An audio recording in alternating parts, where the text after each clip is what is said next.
Yes Venkat, మనకి మీరు చెప్తున్నట్టుగా భారత ప్రధాని మోదీ ప్లానింగు, అదేవిధంగా నేషనల్ సెక్యూరిటీ అడ్వైజర్ అయినటువంటి అజిత్ దోవల్ డైరెక్షన్లోనే మొత్తం మీద ఓ రకమైనటువంటి సర్జికల్ స్ట్రైక్ అని చెప్పొచ్చు. గతంలో చూసినట్టయితే 2016లో జరిగినటువంటి సర్జికల్ స్ట్రైక్ను మళ్ళీ మరోసారి కూడా రిపీట్ చేసిందనే చెప్పొచ్చు. ఏదైతే మనం చూస్తున్నాం అంటే ఏప్రిల్ 22వ తేదీన జరిగినటువంటి పహల్గామ్ దాడికి సంబంధించినట్టు ఉగ్రవాదులు ఏదైతే అక్కడ ఉన్నటువంటి పర్యాటకులను పాయింట్ బ్లాంక్లో కాల్చినటువంటి వీడియోలను చూసినటువంటి భారత ప్రజానీకమంతా కూడా చాలా వరకు రగిలిపోయింది.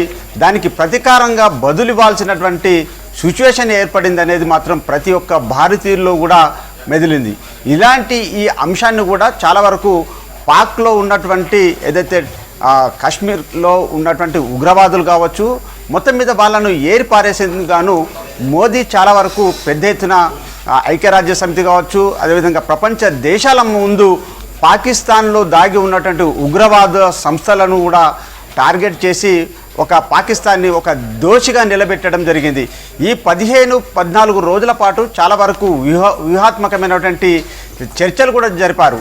అదేవిధంగా పాకిస్తాన్లో ఉన్నటువంటి టెర్రరిస్ట్ సంబంధించినటువంటి లష్కరే తోయిబా కావచ్చు, జైషే మొహమ్మద్ వంటి సంస్థలు ఉగ్రవాదులకు డెన్లుగా మారాయి. పాక్ ఆక్రమిత కాశ్మీర్లో కూడా చాలా స్థావరాలను ఏర్పరచుకొని భారత్ పాలనను కావచ్చు, అదేవిధంగా కాశ్మీర్లో ఉన్నటువంటి అడ్మినిస్ట్రేషన్ను పూర్తిగా దెబ్బతీసేలాగా ఎప్పటికప్పుడు వాళ్ళు టెర్రరిస్టులు ప్లాన్ చేస్తుండడం, అదేవిధంగా పహల్గామ్లో జరిగినటువంటి ఉగ్రవాదుల సంబంధించినటువంటి దుశ్చర్య పైన చాలా వరకు యావత్ ప్రజానీకమంతా కూడా దిగ్భ్రాంతికి లోనైంది. ఈ క్రమంలోనే మొత్తం మీద చూసినట్టయితే నేషనల్ సెక్యూరిటీ అడ్వైజర్ అయినటువంటి అజిత్ దోవల్ చాలా వరకు ఒక డైరెక్షన్ని ఏర్పాటు చేయడం జరిగింది. ఈ 14-15 రోజుల పాటు కూడా చాలా అంటే భారత్కు ఉన్నటువంటి వైమానిక సంబంధించినటువంటి రంగం కావచ్చు, నేవీ కావచ్చు, ఆర్మీకి సంబంధించి త్రివిధ దళాలన్నిటిని కూడా పూర్తిగా వాటితోటి సమావేశాలు నిర్వహించడం, వారికి వ్యూహాత్మకమైనటువంటి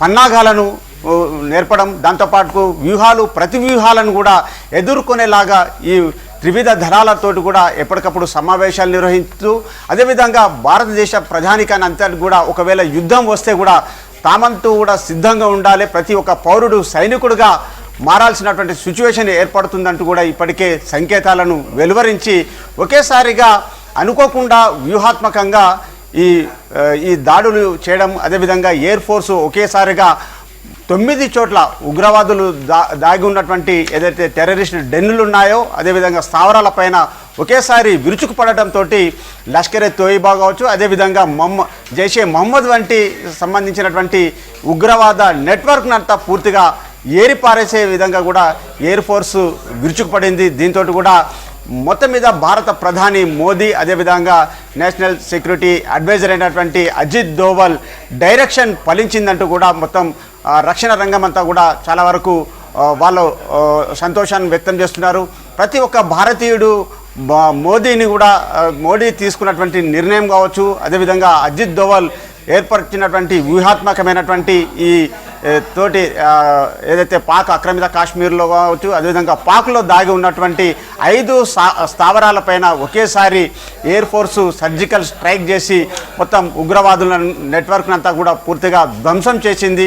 మొత్తం మీద భారత్లో ఎప్పుడు దాడులు జరిగినా చూడొచ్చు. మనం గతంలో చూసినట్టయితే కూడా 2001లో జరిగినటువంటి పార్లమెంటు దాడి కావచ్చు, గతంలో జరిగినటువంటి 2008లో ముంబై అటాక్ కావచ్చు, అదేవిధంగా 2019లో పుల్వామాలో దాడులు జరిగాయి.